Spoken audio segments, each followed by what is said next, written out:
Vasudevaya. Om Namo Bhagavate Vasudevaya. So Hare Krishna, dear devotees, wanted to seek the blessings of Radha Madhav, Radha Shyamsundar, Krishna Balaram, Bal Gopal, and Singhadev Bhagavan, Jagannath Baladev Subhadra, Gauranitai, Tulsimani, Haridas Thakur, Guru Parampara, Srila Prabhupada, Guru Maharaj, and the assembled devotees. Continuing on from Bhagavatam 10th Canto, we are in chapter 7. And yesterday we talked about how Krishna destroyed the demon Putana, and of course didn't destroy her. He actually gave her promotion to the spiritual world as his nurse. Today we're going to talk about the killing of demon Trinivarta. Krishna's pastimes of breaking the cart, Sakara Bhanjan, killing the asura known as Trinivarta, and demonstrating the entire universe within his mouth are described in this chapter. Parikshit Maharaj said to Sukadeva Goswami that simply by hearing of these activities, it is certainly pleasing to the ear and to the mind, and the dirty things in one's mind immediately vanquish. So if we're not careful, our minds can really lead us astray. But when we focus in on scriptures, holy scriptures, especially authorized scriptures, that those scriptures, hearing them, cleanses the mind, as does the chanting of the holy names of the Lord. Generally, people are reluctant to hear about the activities of the Lord. But Krishna's childhood pastime activities are so attractive that one's attachment for hearing about material things vanishes, and one gradually develops devotional service to the Supreme Lord, attachment for Him, and friendship with devotees who give us the contribution of Krishna consciousness. So Krishna's pastimes are truly extraordinary. And we will see that as we're going through the Bhagavatam. When Shukadeva Goswami saw that Maharaj Parikshit was eagerly waiting to hear about Lord Krishna's pastimes as a child, he was very much pleased, and he continued to speak. When Shri Krishna was only 3 months old and was just trying to turn backside up, before he even attempted to crawl, Mother Yashoda wanted to observe a Vedic ceremony with her friends for the good fortune of the child. Now, this is Krishna we're talking about, the Supreme Personality of Godhead. But when he comes to earth, descends to earth, he behaves like an ordinary child. And he gives so much pleasure to the Brijvasis, headed by Nanda and Yashoda. And they're thinking of him as an ordinary child, although they love him more than is imaginable. And Krishna reciprocates that love as well. And he enjoys that love that is showered upon him by Mother Yashoda. Such a ceremony is generally performed with ladies who also have small children. When Mother Yashoda saw that Krishna was falling asleep because of other engagements, she put the child underneath a household cart called Sakata. And while the child was sleeping, she engaged herself in other business pertaining to this auspicious ritualistic ceremony. Underneath the cart was a cradle, and Mother Yashoda placed the child in that cradle.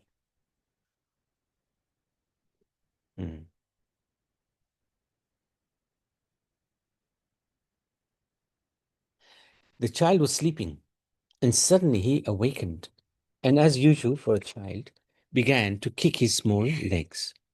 This kicking shook the cart, which collapsed with a great sound, breaking completely and spilling all its contents. People who were playing nearby immediately informed Mother Yashoda that the cart had broken, and therefore she hastily arrived there in great anxiety with the other gopis. No one believed that Krishna broke the cart. So this cart actually was a demon in shape of form of a cart. Anyway, Mother Yashoda immediately took the child on her lap, allowed him to suck her breast. Then various Vedic ceremonies were performed with the help of the Brahmins. Not knowing the identity of the child, the Brahmins showered the child with blessings. So this is Sakatasura, there he is. He came to harm the boy, Krishna. So, just a quick summary. When Krishna was 3 months old, the demon Sakatasura came, disguised as a cart. He planned to drop himself upon Krishna and crush him. Krishna was a baby and not crawling or talking. With his lotus feet, he just touched the wheel of the cart, which dislocated from the axle and fell to the ground, making a huge noise.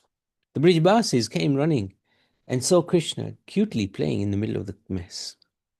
Due to the curse of previous birth, he received a kick from Krishna. So what's the lesson to learn? We also may be carrying the burden of a cartload of old and bad habits, lethargy, vanity, etc. We got so much baggage. So we can also request the assistance of the Lord to get rid of the bad qualities and acquire good qualities to serve the Lord. So we could, this is a really nice lesson to learn. We come with so much rubbish. And sometimes when we visit the temple, we're supposed to leave that rubbish outside of the temple. But sometimes we don't take it into the temple as well. But it's good prayer to make to the Lord. My dear Lord, you know our situation. You know our mind and intelligence. Please help us purify our mind by getting rid of all the rubbish in it. In his previous life, Sakatasura was Utkach, son of the demon Hiranyaksha. So Hiranyakashipu was the brother of, right? While having fun in the forest, he trampled and destroyed the green trees and creepers of Rishi Lomasha's ashram. The Rishi became angry and cursed him, "May you become bodiless." Utkach realized his fault and fell at the feet of the Rishi and begged for forgiveness. Pleased by Utkach's act, the Rishi said, "You will be liberated from the curse by the touch of Lord Krishna's feet." And now, by a casual kick from Krishna, Satakasura was liberated from his curse and attained moksha. Interesting. Okay. The adults could not believe the children's talk because they were just saying to Mother Yashoda, "Oh, he just touched the cart and it fell apart." They didn't believe that.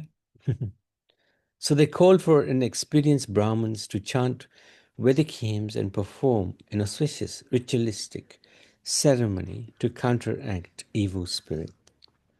After the ceremony, Nand Maharaj sumptuously fed all the Brahmins with first-class grains and other food, and gave them cows fully decorated with garments, flower garlands, and gold necklaces. Another day, when Krishna was 1 year old, Mother Yashoda was sitting with her child on her lap. She suddenly observed that he had assumed the weight of the entire universe. She was so astonished, she had to put the child down and call for the Brahmins to counteract this heaviness. In the meantime, Trinavarta, one of the servants of Kamsa, appeared there as a whirlwind and took the child away. The whole tract of land known as Gokul became surcharged with dust. No one could see where the child had been taken. Mother Yashoda could find no trace of her son, nor could she understand why. Thus she fell down on the ground like a cow who had lost her calf and began to lament very pitifully. When the force of the dust storm and the winds subsided, Yashoda's friends, the other gopis, approached Mother Yashoda, hearing her pitifully crying. Oops, sorry. Not seeing Krishna present, they too felt very much aggrieved and joined Mother Yashoda in crying, their eyes full of tears. Trinivarta took Krishna very high in the sky. But up in the sky, the Asura, being overburdened by the child, could not carry the child far away. So he was only 1 year old at that time. Because of Krishna's weight, Trinivarta considered him to be like a great mountain or a hunk of iron. However, he could not drop the child because the child had caught him so tightly that it was difficult for him to separate the child from his body. Krishna grasped him by the throat and Trinivarta choked. Unable to make even a sound or even to move his hands or legs, his eyes popped out. The demon lost his life and fell, along with the little boy, down to the ground of Braj. The demon having fallen, the gopis picked the child up and delivered him to the lap of Mother Yashoda. So here he is, Trinivarta. And Krishna's there grabbing his neck. So Trinivarta came with a great force, so much dust no one could see. He picked up Krishna, took him higher and higher in the sky, thinking he was controlling Krishna. Everyone became scared as they could not see Krishna due to the dense dust. So we can see the dust surround in Vrindavan. However, Krishna had his baby arm around the demon's neck, and Krishna squeezed him and kicked him. Krishna felt as heavy as a mountain. Finally, the demon crashed down and his body was everywhere. The Brajvasis, thankful to Lord Vishnu, embraced Krishna very tightly. They could not understand that Krishna himself had killed the demon. So, what's the lesson to learn from this one? False pride, which comes from material talents, should be checked. Knowing that any skill we may possess is a gift from the Lord. So everybody has some natural propensity, material thing to do, some skill. And if we're thinking, I have acquired that skill and it's due to me that this is happening, then there's a little bit of a false ego there. We must understand that any ability we have actually comes from the Supreme Lord. We thank Him for that. Thank you very much for allowing us to do whatever we can do.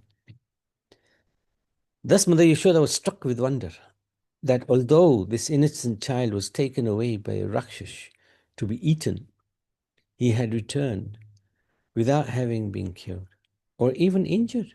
Because this demon was envious, cruel, and sinful, he has been killed for his own sinful activities. But because of Yogamaya's influence, no one can understand who Krishna was and what had actually happened. Rather, everyone began to praise fortune for the child being saved from such a calamity. Nand Maharaj, of course, was thinking of the wonderful foretelling of Vasudev and began to praise him as a great yogi. So, after the destruction of Trinivarta, the gopis immediately picked up Krishna from the chest of the demon and delivered him to Mother Yashoda. Because the child, although taken into the air by the demon, was unhurt and now free from more danger and misfortune, the gopis and cowherd men, headed by Nand Maharaj, were extremely happy. So again, there's a nice lesson to learn from this. Because this demon was envious, cruel, and sinful, he had been killed for his own sinful activities. This is the law of nature. An innocent devotee is always protected by the Supreme Personality of Godhead, and a sinful person is always vanquished for his sinful life.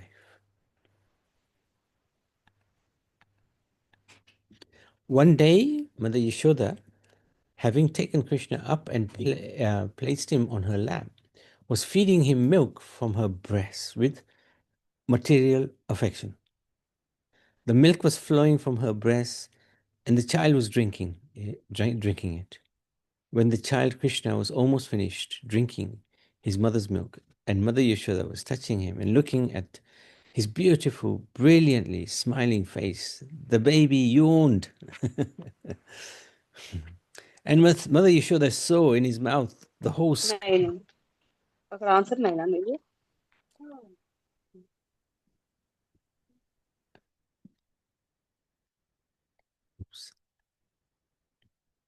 Sorry. He saw the whole sky, the higher planetary system, and the mountain. The luminaries in all directions, the sun, the moon, fire, air, the seas, islands, mountains, rivers, forests, all kinds of living entities, moving and non-moving. When Mother Yashoda saw the whole universe within the mouth of her child, her heart began to throb, and in astonishment, she wanted to close her restless eyes. So this is a little idea what she sees. So when she opened the mouth of the child with her fingers, she suddenly saw the universal manifestation within his mouth. Mother Yashoda saw this. She murmured to herself, "How wonderful this is!" She could not express anything but simply closed her eyes. So Krishna is showing the universal form of the Supreme Personality of Godhead, even while lying on the lap of the mother, proves that the God is always God. Whether he's manifest as a child on the lap of his mother or as a charioteer on the battlefield of Kurukshetra. So that's a really important lesson to understand. When he comes manifest his different forms, it's not that he loses any of his potency. He is always the Supreme Lord, and he remains always the Supreme Lord. Okay, good. Chapter 8. Lord Krishna shows the universal form within his mouth. This chapter describes the ceremony of giving a name to Krishna. It also describes like his crawling, his playing with the cows, his eating earth, and again showing the universal form to his mother. One day, Vasudeva inspired Gargamuni, the family priest of the Yadu Vamsh, to go to the house of Nand Maharaj, who received him very well and requested him to give names to Krishna and Balaram. Gargamuni, of course, reminded Nanda Maharaj that Kamsa was looking for the son of Devaki and said that if he performed the ceremony very gorgeously, because he is a priestly guide of the Yadu, if he performed the purificatory process for Nanda's sons, Kams will consider them the sons of Devaki. So this is an interesting point. So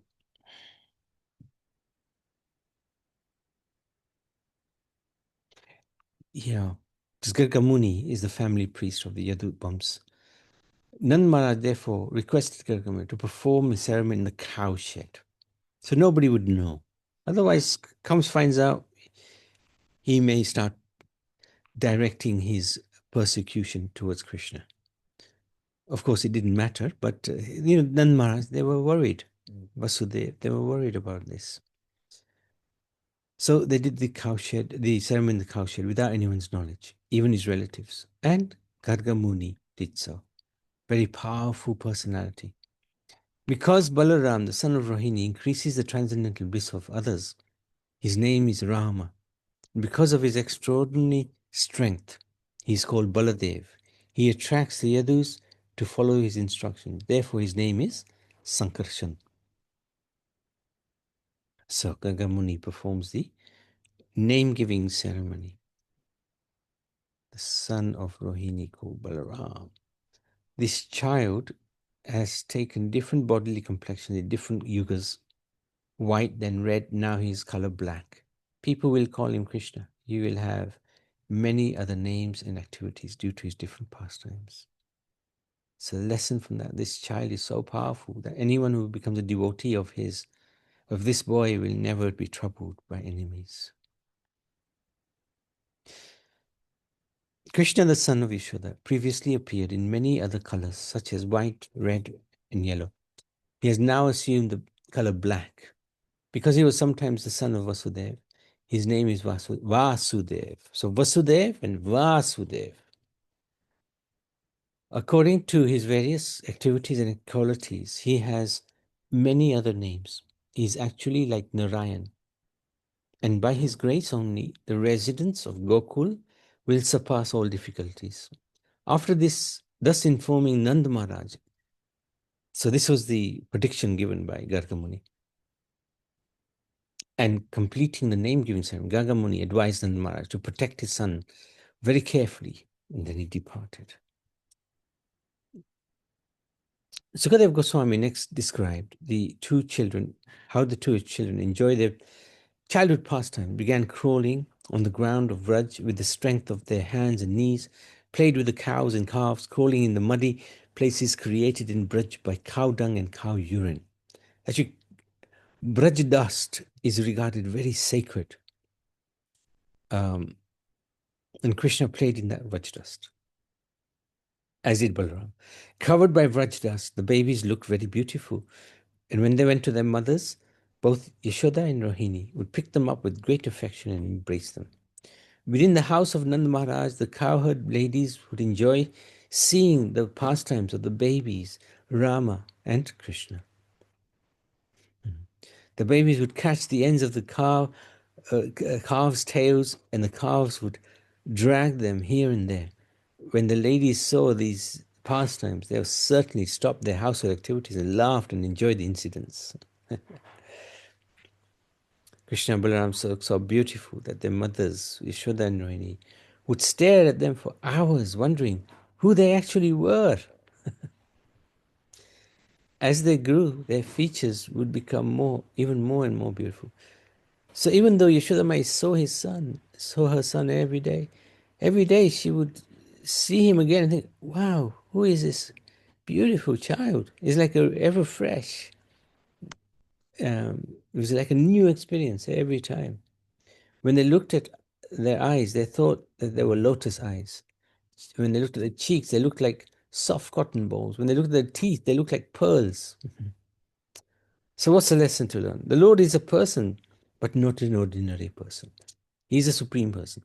He's extraordinarily beautiful, with no comparison. He is not just some bright light Brahman, but has a dazzling personal form.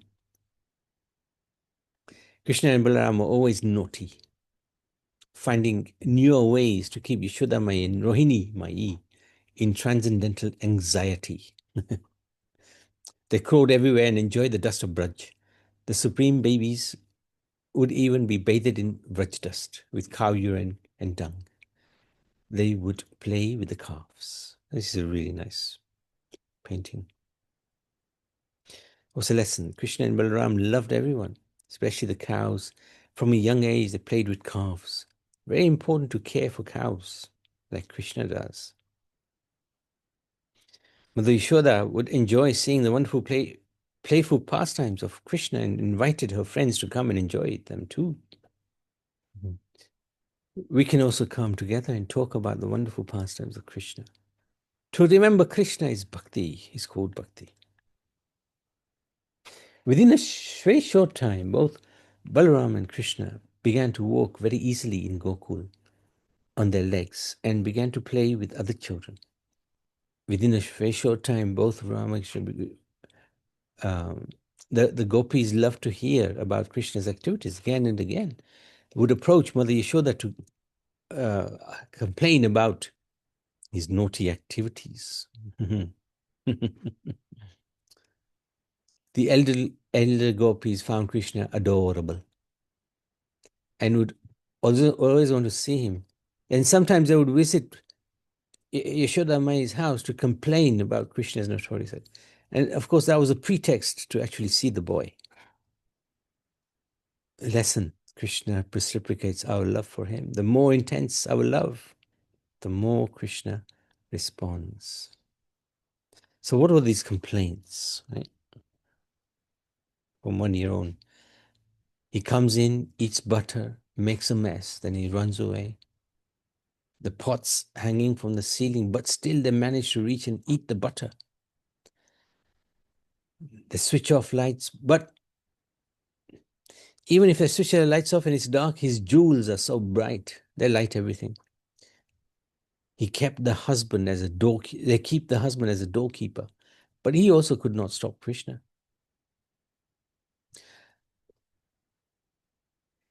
He goes into the bedroom and he pinches my child, making him cry. They tied bells to everything. Even then, Krishna told the bells to be quiet. But they rang when he was eating, because that's what bells do, right? When Krishna's eating, they eat, they ring. So the gopi caught them, but he told me, everything is his. And that is true. Everything belongs to Krishna. A gopi caught him and called him thief, but he accused her of being a thief. So these are all the different complaints, right? They didn't find any butter in the house, so he went on the altar and he urinated. So merciless, Krishna performed these naughty pastimes to steal the hearts of his devotees. Krishna had a monkey pet called, the Diloba, who helps Krishna with his naughty activities. Krishna rewarded his monkey helpers during Ram's rescue of Sita by feeding them lots of butter. So this is the monkeys have come back from Ram Leela to Krishna Leela. Krishna always rewards service done for him. Krishna had lots of Gopa friends who would assist with these naughty pastimes. There was Madhu Mangal, chubby Brahmin friend who loves laddus. There's Sridham, Radharani's brother, Sunanda's son, caught instead. There's a really an amazing pastime. We haven't got time to talk about it, but how they would trap each other. Subhal, his very dear friend who looks like Radharani actually. Sudama, another dear friend, would tease Krishna if he lost hide and seek race. Kinkini would fan Krishna and Balaram when they got tired from playing too much. And the lesson, we can also become Krishna's friend by remembering him all the time. Why not? Within a very short time, both Krishna and Balaram, we've done that. Sometimes all the gopis would look at Krishna sitting there, his eyes fearful, because they had come to complain about him, so that his mother would not chastise him. And when they saw Krishna's beautiful face, instead of chastising him, they would simply look upon his face and enjoy transcendental bliss. Mother Yashoda would mildly smile at all this fun, and she would not want to chastise her blessed transcendental child. One day, Krishna's playmates, including Balaram, complained to Mother Yashoda that Krishna was eating earth. Mother Yashoda wanted to open Krishna's mouth to see the evidence so that she could chastise him. Challenged by his mother, Krishna replied, "My dear mother, I have never eaten earth. All my friends are complaining against me are liars. If you think they are being truthful, you can directly look into my mouth and examine it." Yashoda Mai said, "If you haven't eaten earth, then open your mouth wide." Why did he eat earth anyway? Mother Earth appeared before him and thanked him for putting his lotus feet on her. But she was sad she could not offer him anything to eat. But Krishna said he was so pleased with her humility. He ate the dirt. Krishna becomes very pleased with the humility of his devotees, especially when they are doing great service for everyone. See, Mother Earth, she tolerates so much and she gives so much. She's so humble. But the devotees, they remain humble. They don't become proud. So he reciprocates with his devotees. To honor Bhumi and the dust of Braj, Krishna ate dirt. Not just once. He done that again. He did that again. Balaram complained to Yashoda Mai. She asked Krishna, who denied it. He argued with his mouth shut. So he was saying things, but he didn't open his mouth. Didn't dare open his mouth. He would just look at Mother Yashoda and he was communicating with her. I haven't eaten. Finally, he opened his mouth, and within that mouth, Yashoda Mai saw the universal form of the Lord, wherein everything is there. She began to pray to Krishna and lost her motherly affection. But Krishna wanted his mother back. So he covered her with his special Maya, Yoga Maya. She then forgot what she saw and treated Krishna again with affection as her darling son. It's a lesson to learn. Krishna doesn't always like to be treated as God. He loves the relationships he has with his special devotees. Let's become one of his special devotees. When Yashoda may asked Krishna, "Did you eat dirt?" he replied, "No, but he did eat dirt. How can the absolute truth lie? We can't. But if he wants, he can lie. But it's not a lie. Krishna is the absolute truth."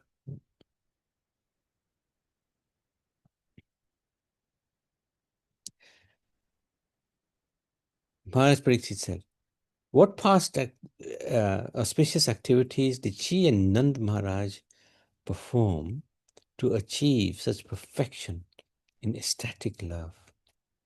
Sometimes she assumed the position of a chastising mother, and the next moment she was overwhelmed with maternal love. Sukadeva Goswami praised the fortune of Mother Yashoda and Nanda. Nanda and Yashoda were formerly Drona and Dara. By the order of Brahma, they came to this earth and had the Supreme Personality of Godhead as their son. Srila Prabhupada states, when Krishna descends anywhere, he is accompanied by his own associates. These associates are not ordinary living beings. Krishna's pastimes are eternal. And when he descends, he comes with his associates. Therefore, Nanda and Mother Yashoda are the eternal father and mother of Krishna. This means that whenever Krishna descends, Nanda and Yashoda, as well as Vasudeva and Devaki, also descend as the Lord's father and mother. Their personalities are expansions of Krishna's personal body. They are not ordinary living beings. Important to understand, they're not ordinary living. They're not like us. They are expansions of Krishna's own body. Further in the purport to the next verse, 49, before Krishna's appearance, Drona and Dhara appeared in order to become his father and mother. It is they who appeared as Nanda and Yashoda, his wife Yashoda. In other words, it is not possible for a sadhana siddha, living being, to become the mother or father of Krishna. For Krishna's father and mother are already designated. And further in the purport to the next verse, 50, because whenever Krishna appears on this earth, he superficially needs a mother and father. Drona and Dhara, his eternal mother and father, appeared on the earth before Krishna as Nanda and Yashoda. In contrast to Sutapa and Prishni, they did not undergo severe penances and austerities to become the mother and father of Krishna. This is the difference between Nitya Siddha and Sadhana Siddha. So we have to understand that they already are Krishna's mother and father. They didn't do any special pastimes or austerities. The eternal concert of Krishna is internal potency. Ladini Shakti is Srimati Radharani, who also appeared in Brajdam to Brishabhanu Maharaj and Kirtida in Yavat. Because she didn't open her eyes, everyone was worried about her. However, one day, Kirtida invited Yashoda and Nand to their home. Of course, Krishna also came with them. He knew Radharani was there and wanted to see her. At that time, she opened her eyes for the first time. This was her resolve, to come to this material world, but she would only want to see her Lord first. Later, Vrishabhanu Maharaj and Kirtida moved to Barsana, where they lived for many years. So, a lesson to learn from that. One thing we should see every morning is in the eyes of our in our eyes is Krishna through the chanting of the holy names. So that's the end of chapter 8. Any questions, please? Any comments? These are really fascinating chapters. Prabhu, Yes, Emily? Oh, I was just saying, Mataji, that lovely pastimes, Prabhuji. Yeah. It's Yeah. just enjoy and enjoy. Yeah, it's just incredible. Lovely. Sometimes. Lovely. He's so naughty. Oh, very naughty. Unlike Ramji. Yeah. Completely different. Thank you, Nariman. Yes, Thank you. Shambhini? no, I was saying Devaki and Vasudev. Mm. They are also like special. Yes. They are So, the associates of yeah. the Lord. Exactly Yeah. the same. Yes. But their mood is a little bit reverential. Whereas Yashoda and Nanda's mood is not so reverential. They treat Krishna with a little bit more affection and little bit more chastisement when needed, whereas Devaki and Vasudeva didn't have that type of relationship. That's their eternal. That's their eternal relationship. It's not as close, I feel like, as Nanda and Yashoda's.